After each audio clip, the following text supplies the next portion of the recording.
Olá, telespectadores, bem-vindos novamente ao programa CEPAL-PE na ZMN. Como já sabemos, este programa tem como objetivo apresentar as últimas informações ocorridas na comunidade dos países de língua portuguesa. Iniciamos com a primeira informação.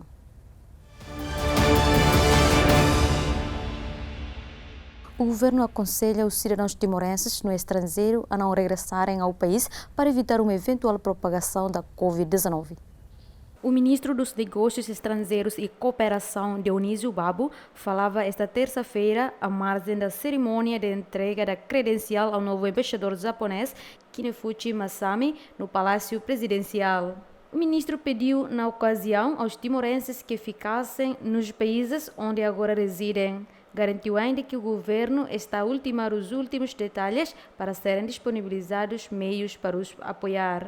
Segundo Dionísio Babo, o MNEC está, neste momento, a efetuar a recolha de todos os dados pessoais dos cidadãos timorenses da diáspora. Salientou, no entanto, que o Ministério tem tido algumas dificuldades na obtenção dos dados de cidadãos, nomeadamente aqueles que pretendem viajar para o exterior por sua conta.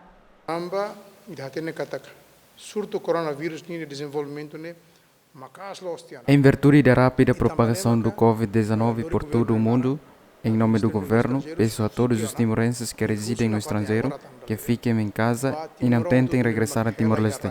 O governo está neste momento a esforçar-se para encontrar meios, através das embaixadas, para vos ajudar. Recordo que está previsto o encerramento de todas as nossas fronteiras dentro de 1 a 2 semanas. O ministro apelou ainda aos cidadãos que mantivessem a confiança nos sistemas de saúde dos países onde atualmente residem. Segundo os dados registrados desde fevereiro do Centro Integrado de Gestão de Crise, Timor-Leste registrou 46 casos suspeitos de Covid-19. Destes, apenas um deu positivo. Cerca de 1.000 pessoas já cumpriram o confinamento obrigatório. Na favela de Leópolis, no Brasil, a Covid-19 tornou-se um novo obstáculo para os cerca de 320.000 moradores. Já lutavam por sobreviver com problemas estruturais de exclusão social, segurança e pobreza. O filho de André Silva, morador na favela, perdeu o emprego num cabeleireiro depois de as autoridades terem decretado a paralisação das atividades não essenciais. Agora a família vive com a pequena pensão estatal porque a mãe é deficiente visual. Meu filho é cabeleireiro, né? Então, no caso, meu filho não está trabalhando agora, não está conseguindo fazer os clientes, né? E na verdade, uma parte é cabeleireiro e outra parte eu vendo bebida, cigarro, né? Vendo várias coisas, doce. Não está dando esse mês, eu não vou conseguir pagar minhas contas. Bom, eu acho que as pessoas não acreditam, né? Acho que não vai pegar a doença, né? E muitas pessoas não estão se prevenindo. Né? Eu tenho uma vizinha mesmo que ela está com sintomas aqui, né, do coronavírus. A gente vai pedir ajuda para poder eles virem ver ela aqui, né? Para ver se ela está realmente, né? E é isso. Minha mãe tem muito medo, né? Minha mãe, ela se cuida, ela fica tomando banho, ela tira a roupa, ela passa muito álcool gel, né? E o adolescente não, né? Adolescente é mais as pessoas mais velhas, né? Que se cuida melhor, né? Tô com medo, lógico. A gente tá vendo vários casos aqui no Paraisópolis, né? Então a gente acaba ficando com medo, né? Paraisópolis é uma comunidade com 100.000 habitantes. Ela é famosa porque fica no coração do Morumbi, que é um dos bairros mais ricos de São Paulo. Paraisópolis, ela vive uma situação neste momento de tentativa de se organizar para combater o coronavírus, mas a comunidade no geral ainda percebe uma situação de descrédito com relação ao corona. Então é como se o corona fosse uma coisa da televisão que não vai chegar aqui, uma coisa para rico. As ruas continuam lotadas, as pessoas ainda não têm consciência do que estão por vir. A crise, o desemprego já era grande, agora piorou. Então é como se esse vírus só existisse na televisão e que não fosse chegar aqui, principalmente porque tem uma questão de infraestrutura que é diferente do que está sendo mostrado.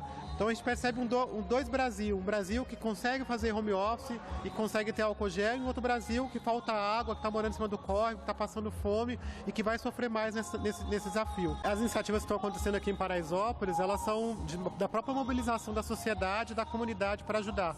Até o momento não tem uma iniciativa de apoio do governo, né? O que nós queremos que o governo faça é uma política pública para as favelas e que a gente está inserido, né? Então Então a gente está se organizando, mas contando muito com o apoio de toda a comunidade, de toda a sociedade para ajudar. A gente está montando aqui uma operação concretamente de guerra, em que os presentes de rua são as pessoas que estão na frente dessa batalha e eles são responsáveis por distribuir diariamente marmitas. Então a gente vai chegar até sexta-feira dessa semana a 2.000 marmitas dia. Nós estamos distribuindo as cestas básicas que estão chegando.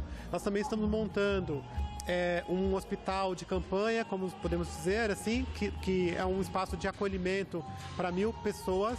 E nós estamos aqui nos preparando, abre aspas, para o pior. A gente acha que vai contaminar um grande número de pessoas e a gente tem uma população de idosos bem numerosa, nós temos uma situação de muitas pessoas também com problemas crônicos, então a gente vai ter perdas em Paraisópolis em um número bastante significativo. Então, a situação de infraestrutura, de ausência do Estado, de falta de oportunidade, de falta de água, da falta de canalização do córrego, vai agravar ainda mais a situação das pessoas da periferia do Brasil inteiro. Em Heliópolis, a maior favela de São Paulo, a situação é a mesma. O relator geral dos moradores é de falta de dinheiro. Maria Helena, moradora na favela há 40 anos, não sai de casa para evitar o vírus. Eu só sei que essa doença está matando o povo todo, né? Que está pegando e a gente não pode mais sair dentro de casa, que eu mesmo nem saio dentro de casa, que a minha filha não deixa eu sair. Eu tô achando ruim só isso aí. Eu não tô gostando nada de sair, não. Eu acho que aqui na Heliópolis todo mundo tá tendo cuidado, né? Todo mundo tá tendo cuidado de sair, porque essa doença que veio agora não veio boa, não. Pra ninguém, não. Quem tá ajudando é o povo comunitário daqui do Heliópolis. E eu tô precisando, porque eu tô doente. Tô com câncer. Aqui todo mundo está desempregado, está vivendo só disso aqui, dessas pinguinhas que nós vendemos, porque não está vendo mais ninguém. Então a coisa está muito difícil aqui na minha casa. A UNAS é uma organização de moradores aqui de Heliópolis e região. E a gente aqui dentro tem uma atuação com 10.000 pessoas, entre crianças e jovens, adolescentes e idosos. Os nossos projetos, que tem algum, ou com o governo, né, ou com a prefeitura, eles foram fechados, né? E aí a gente falou, e agora? Essas crianças, muitas dessas crianças vêm comer aqui, elas não têm alimentação em casa. Muita gente está desempregada desse montante que a gente está falando dos 10.000. O que nós vamos fazer? Bom, nós vamos ter que sentar aqui e buscar os parceiros, começar a contactar todos os parceiros, a sociedade civil. Gente, nos ajude, porque o pessoal, a gente tem aqui 60% que vive da economia informal. Essas pessoas não vão ter o dinheiro delas, elas estão dentro de casa e aí elas não vão ter o dinheiro dela. E aí nós se juntamos aqui na associação, na diretoria e falamos, bom, nós não podemos fechar, nós vamos ter que manter aberto e nós vamos ter que buscar ajuda, porque para cá, logo, logo, as famílias não vão ter o que comer. Né? E aí nós começamos desde o primeiro dia, num contato a gente conseguiu 2.000 cestas básicas que nós estamos entregando de casa, a gente conseguiu kits que também estamos entregando nas casas, e também estamos fazendo a parte da comunicação. E hoje a gente está contando com a solidariedade das pessoas. Por exemplo, o que a gente sente? O pessoal está muito solidário, então a gente tem doação, as pessoas entram em contato, não está viabilizando, mas enfim, o que a gente percebe, a sociedade civil está muito preocupada, está sendo muito solidária. Do governo, o que a gente percebe que tem muita fala e pouca ação. Então, você fica todo entusiasmado, agora vai sair, e não sai as coisas. Então, concretamente, do governo, o que a gente percebe é uma dificuldade muito grande de atendimento. O que a gente tem medo? Muito sinceramente, aí fez a gente se articular com as pessoas. É que se a gente tiver muito caso aqui, né, e aí nós estamos muito juntinhos, a gente tem um medo de uma proporção grande, porque a gente tem medo de ser fechados aqui, dar todas essas nossas entradas, ser fechadas pelo exército, por alguém não deixar a gente sair. É disso que a gente tem medo, porque a gente sabe que, no fundo, as favelas estão muito excluídas. Né? Então, por isso que a gente pede esse socorro para todos e todas, né, as pessoas, porque a gente não quer ser excluída, que a gente quer fazer parte de um bairro. Mas o nosso grande medo desse vírus é exatamente isso, da gente se tornar excluído e fechar todas as nossas entradas e saídas e nos deixar aqui morrer sozinho. Já o cantor José Carlos Sabino fez questão de mencionar a importância de aumentar cuidados pessoais para prevenir a infecção do novo coronavírus. Viria mais tarde a receber produtos de higiene distribuídos pela UNAS. O que eu acho aí que o pessoal, o público aqui em geral, né, tem que se proteger aí dessa doença que veio aí que está afetando todo mundo, o Brasil inteiro e outros países, né? Então tem que andar se protegendo aqui e cuidar dessa doença aí, porque é geral, está acontecendo e o pessoal a maioria não acredita, outros acreditam, então tem que usar máscara, tem que se proteger e se cuidar. Eu acho isso aí. Eu acho que o governante, os políticos, o Brasil inteiro acho que não estão acreditando, entendeu? Ele faz as partes dele, a gente está fazendo a nossa aqui, eu acho que não. O governo está aí, ó. Ele é o lado dele, da gente aqui, que é aqui, ó, da comunidade, o lado deles é eles, que tem dinheiro, a gente não tem, para se proteger. Eles têm, então deixa a gente acontecer o que para a gente é nada. O governador do estado de São Paulo prorrogou até 22 de abril as medidas de distanciamento social para combater a Covid-19. Estas medidas incluem o fecho do comércio e serviços não essenciais. O estado está oficialmente em quarentena desde 24 de março para tentar conter a proliferação do novo coronavírus. Além disto, está a reforçar o sistema de saúde para atender casos mais graves da doença. São Paulo é o epicentro do novo coronavírus no Brasil e já registrou pelo menos 275 mortos e cerca de 5.000 casos confirmados da doença. Este número deverá aumentar nos próximos dias, já que o estado tem tido dificuldades na realização dos testes. Entre as vítimas fatais de Covid-19, cerca de 85% tinham mais de 60 anos. Salienta-se que o número de mortes pelo Covid-19 entre 17 de março e 5 de abril em São Paulo já é semelhante ao total de óbitos por gripe registrados no ano passado. Segundo o governo local, os internamentos de pacientes cresceram substancialmente, passado de 33 para 524. Já as mortes subiram 180% numa semana. Um estudo do Instituto Butantan, em parceria com o Centro de Contingência, informou que 66% dos moradores permaneceram nas suas casas após 23 de março. No entanto, o isolamento diminuiu nos últimos dias. Em 2 de abril, era de 52% na cidade de São Paulo. O novo coronavírus já infectou mais de 1,3 milhões de pessoas em todo o mundo, tendo provocado mais de 70.000 mortos. Recorda-se que depois de surgir na China em dezembro passado, o surto espalhou-se por todo o mundo, o que levou a OMS a declarar uma situação de pandemia. O presidente da República de Portugal afirmou que, segundo os especialistas, é preciso manter o esforço de confinamento em abril para dar passos de liberdade em maio, tanto no sistema escolar como na atividade econômica e social. O processo em curso está a conhecer passos positivos. Passos positivos no crescimento diário do número de casos, passos positivos na redução da propagação do vírus. São dois exemplos de como há uma tendência, agora já há dados para poder dizer, uma tendência positiva. Se queremos ganhar a liberdade em maio, precisamos de a ganhar em abril. Isto é, para dar passos em maio de liberdade no sentido de regresso progressivo à normalidade, não apenas no sistema escolar, como na atividade económica e social, é preciso, em abril, ganhar maio. 3 cidadãos portugueses retidos na Índia foram repatriados num voo fretado por Espanha para fazer regressar a Madrid 250 cidadãos espanhóis.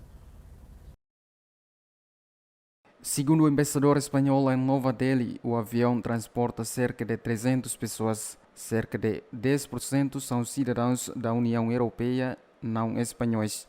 Já os restantes 90% são turistas espanhóis, tendo ainda embarcado 104 pessoas em Nova Delhi e 186 em Goa. No voo espanhol vêm 3 cidadãos portugueses, esclareceu uma fonte do Ministério dos Negócios Estrangeiros de Portugal. Foi adiantado que na área de jurisdição de Nova Delhi ficarão ainda 30 portugueses por repatriar. Estes encontram-se dispersos em áreas de difícil acesso. Dezenas de portugueses estão retidos no estrangeiro devido à suspensão de ligações aéreas ou fechos de fronteiras.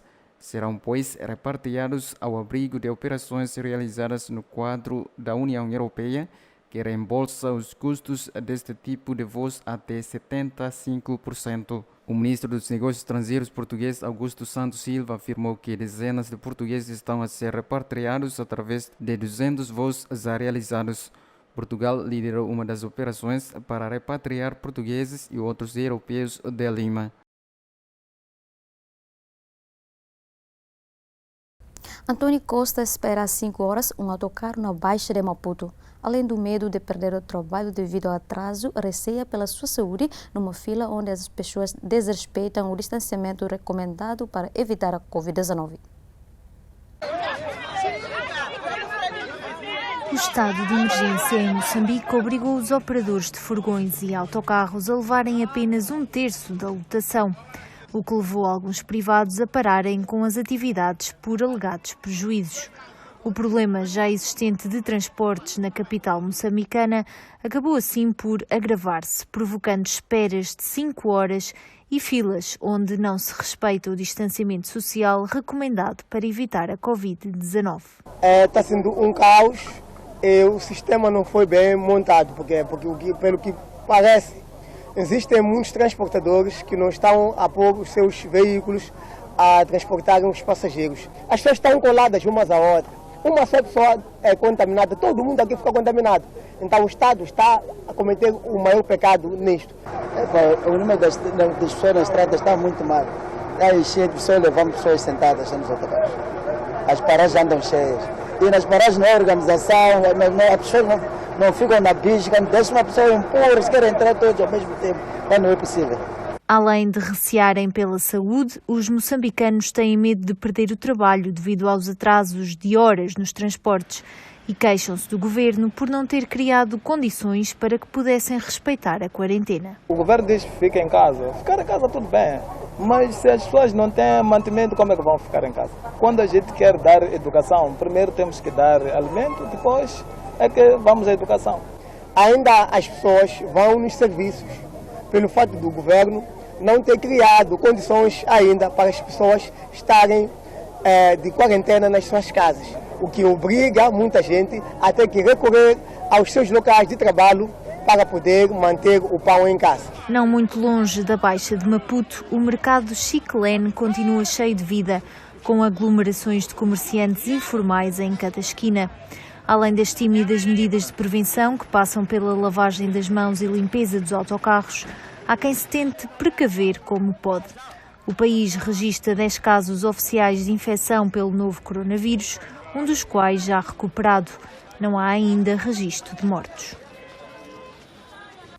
Em Portugal, a pandemia de Covid-19 empurrou grande parte da população para casa. Muitos deixaram de trabalhar e a escola passou a estar à distância. No bairro da Cruz Vermelha, na Alta de Lisboa, esta é uma equação difícil de resolver.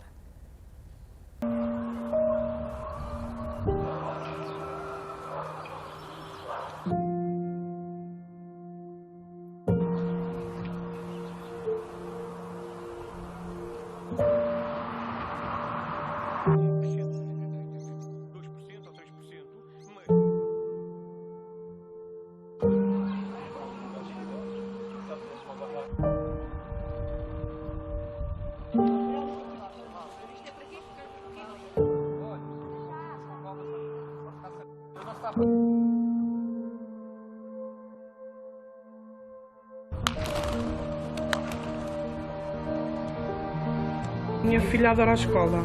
E ela chora, quer ir para a escola, que quer ver os amigos, que está presa em casa, mas eu explico-lhe o porquê que ela não pode sair, ela compreende, só que ela sente a necessidade de estar com os amigos, estar na escola. O pouco que a gente tínhamos guardado está a dar para a gente comer e não falta nada, mas vai começar a apertar. E eu só falo por mim, falo por toda a gente. Isto está a ficar muito complicado. Estou sem água há 2 anos e meio. Dentro da casa não tem canalização. Está toda arrebentada. Eu vivo com 10 garrafões de água de 5 litros. Eu ando no apoio alimentar, no banco alimentar. Vou pedir um sumo à minha mãe, vou pedir pão à minha sogra. Tenho andado assim mesmo. Horrível. Chove. Olha aqui, até pode ver mais. Queres ver?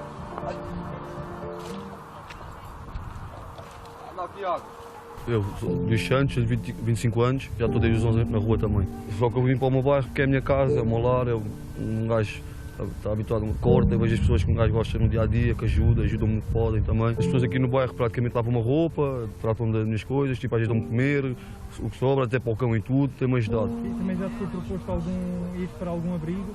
Já, mas eu não quero abrigos desses, tipo albergues e isso eu não vou. Tanto que a assistente sabe perfeitamente porque é que muitos não vão.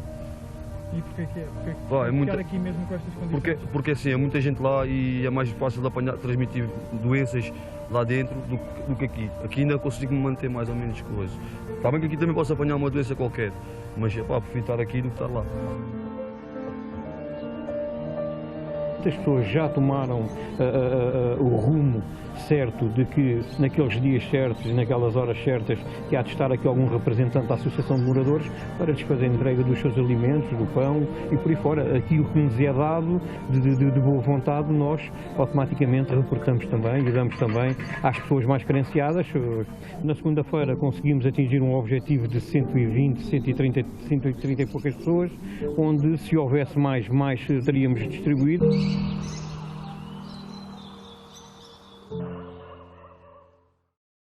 A Polícia de Segurança Pública de Portugal realizou na estação ferroviária de Sete Rios, em Lisboa, uma ação de visibilidade junto dos cidadãos que esperavam pelos transportes públicos. A polícia apela que só saiam de casa se for estritamente necessário.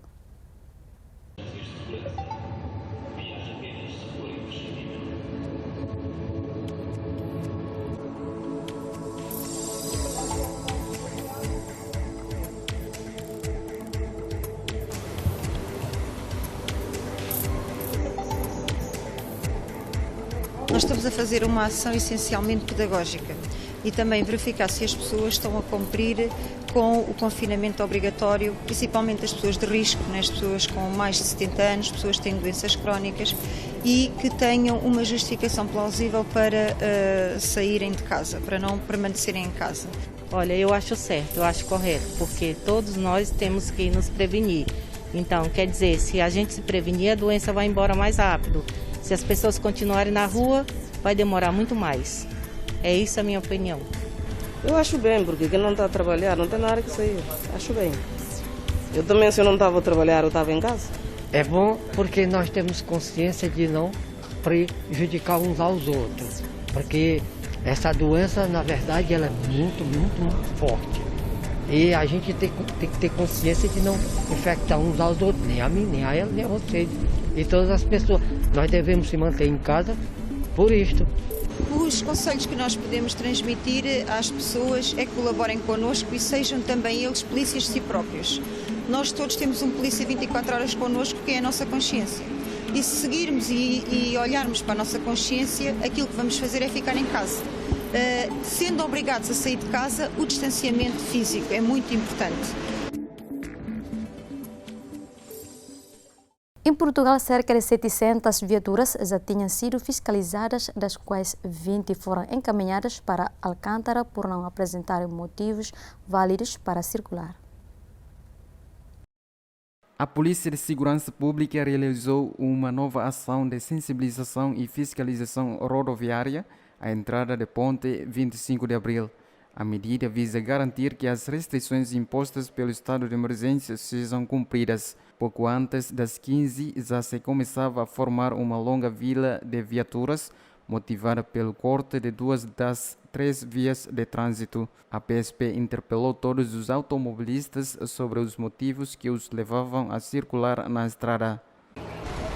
Durante o dia de hoje, a Polícia de Segurança Pública está a realizar mais uma ação de sensibilização e de fiscalização rodoviária. Está a interpelar todos os condutores para garantir que os mesmos cumprem as restrições impostas pelo estado de emergência. Os condutores apresentam-nos as mais diversas justificações, ou que residem em Lisboa, mas querem ir à margem sul, às compras, querem ir visitar familiares, querem ir ter com alguns amigos, ou seja, não estão a cumprir as restrições impostas pelo estado de emergência. A minha filha esteve em auto-isolamento, veio de Londres há 15 dias, na Amadora, numa casa de familiares que estava vazia, ela e a prima, e acabou hoje o isolamento e vão regressar a casa. E ela mora em Almada, moramos em Almada e vamos voltar para casa. Eu sou médico veterinário, trabalho na margem sul e ao dia de hoje tenho que fazer o meu trabalho, tenho que ir a uma exploração ainda e por isso tenho que estar na estrada.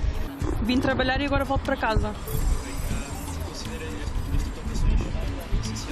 Sim, acho importante. Acho que quem não tem de vir trabalhar não tem de estar a passar a ponte. Até ao momento já fiscalizámos cerca de 700 viaturas e 20 desses condutores foram encaminhados para Alcântara. Não apresentavam um motivo válido para circular na via pública.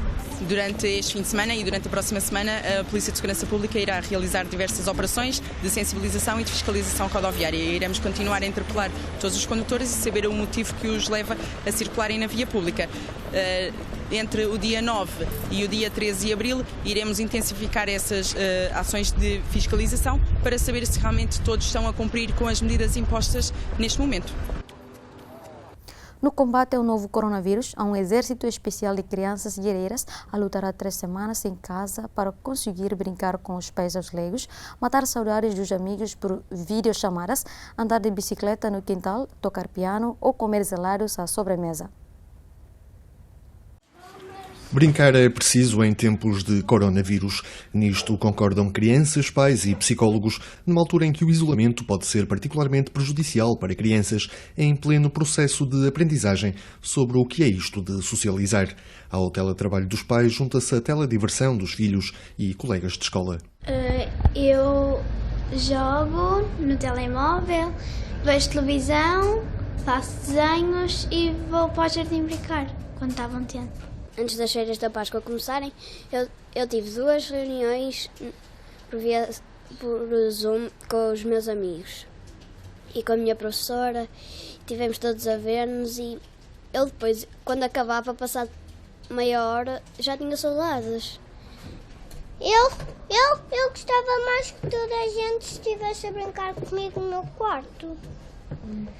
Porque agora, quando estou em casa, ninguém está lá para brincar comigo, porque já ninguém pensa em brincar. Ninguém pensa em brincar, por isso eu vou brincar com os meus bonecos. Joana até tem aulas de piano à distância. Francisco só pensa em brincar com legos. Mafalda tem a companhia das irmãs e do cão. Todos, tal como Inês, estão bem informados das prevenções a ter com a Covid-19. Não dar beijinhos, não tocar nas pessoas que não sabemos se têm coronavírus. Lavo muitas vezes as mãos, desinfeto as mãos quando chego a casa. Como é que tosses?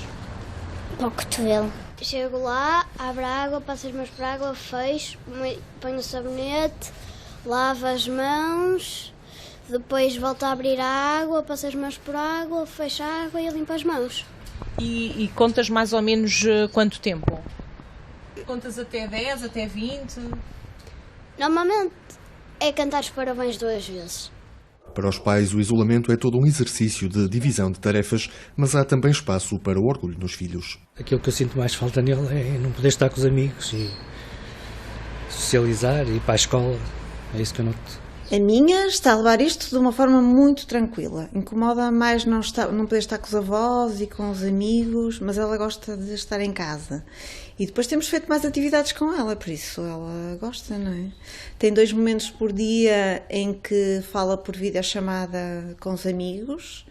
Ontem até foram mais do que 2 momentos e vai estando em contacto com eles. Amanhã vai ter uma conversa por Zoom com os colegas todos da escola, que é promovida pelas professoras, o que faz com que eles estejam todos em contacto e vão trocando ideias e opiniões e isso tudo.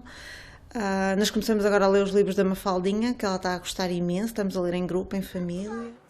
É uma forma também de estarem mais unidos, se calhar... Eu acho que isto, querendo ou não, vai criar laços entre as famílias e vai nos ajudar a ver a importância desses laços, principalmente com as pessoas com quem não podemos estar agora, como são o caso dos avós, dos nossos pais, familiares que estão, de certa forma, mais isolados pela idade, e acho que este tempo vai nos servir um bocadinho também para perceber isso, que a parte humana que andava um pouco esquecida, ultimamente andava bastante posta de parte, vamos dar mais valor a isso quando isto for ultrapassado.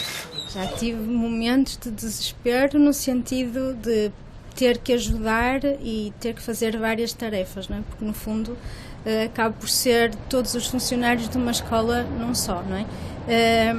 Mas é respirar fundo e pensar que estamos todos com o mesmo problema, todos nas mesmas condições, respirar fundo e tentar dar a volta, a propor coisas novas, a divertir-nos, a ouvir música, pronto. Acho que tem sido um exemplo.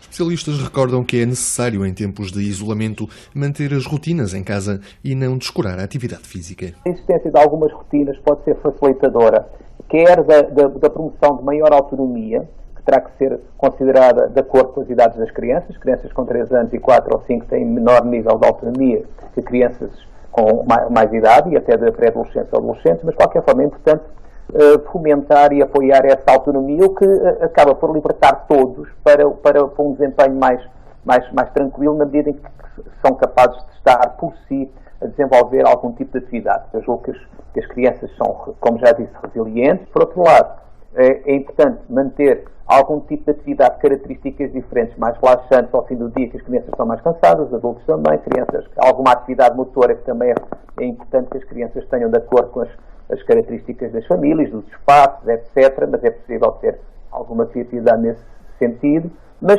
sempre ajustada às disponibilidades dos pais, que também variam, como já disse, de família para família. Não? No futuro, quando isto acabar tudo, qual é a primeira coisa que queres fazer?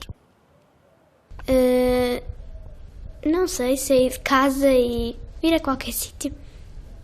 Se encontrasses o senhor vilão coronavírus, o que é que tu lhe dizias? Dizia-lhe para não atacar pessoas inocentes. Elas não lhe fizeram nada de mal. Porque é que ele as tem de atacar se elas nem fizeram nada de mal? Se encontrasses o senhor coronavírus, se por acaso ele aparecesse à frente, que recado é que tu lhe davas? O que é que tu lhe dizias? Dizia, queres brincar comigo? Dizia para ele se ir embora e nunca mais voltar. As crianças sabem que o novo coronavírus provocou o aparecimento de uma nova doença chamada Covid-19. Estão também a par de que com ela veio o desaparecimento das brincadeiras em parques infantis de todo o mundo. Para já sabe-se apenas que a quarentena deverá permanecer mais 2 semanas. Até lá, brinca-se em casa. Em Portugal, os enfermeiros do INEM dedicados em permanência à Covid-19 são chamados a realizar centenas de testes ao novo coronavírus e enfrentam o perigo de contágio munidos de equipamento de proteção individual, mas o medo do contágio permanece. Eu tenho aqui um caso, pede-nos um transporte, uma suspeita de um Covid. É um homem que estava com uma dispneia, está febril e já foi articulado com o hospital e tudo. Pronto, o transporte está validado, está bem, nós vamos encaminhar então aí um mail, está bem? Obrigada então, bom trabalho, obrigada.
Pode sentar, com licença.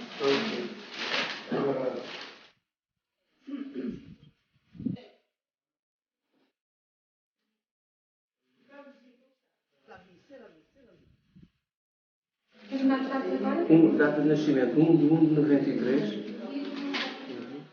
Não tem cartão de cidadão, não tem Serviço Nacional de Saúde, não tem documento de identificação. Esta colheita correu bem, quase todas têm corrido bem, pelo menos do relato que há. O senhor colaborou na colheita. A única dificuldade sentida foi que, efetivamente, ele não se expressa muito bem em português, tem algumas dificuldades, de resto correu tudo normalmente.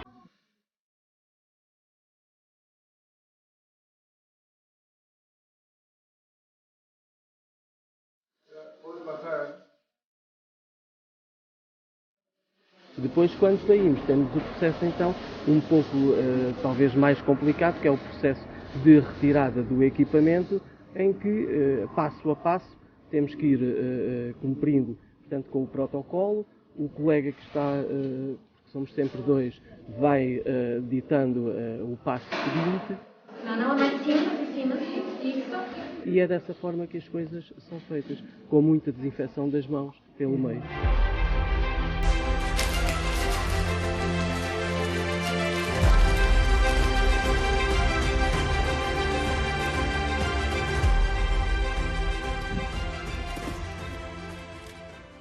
Foram as informações dadas nesta edição. Não se esqueçam de acompanhar o programa CPLP na ZMN, às segundas e quintas, às 5 horas da tarde, e repetição às terças e sextas, à mesma hora. Até a próxima.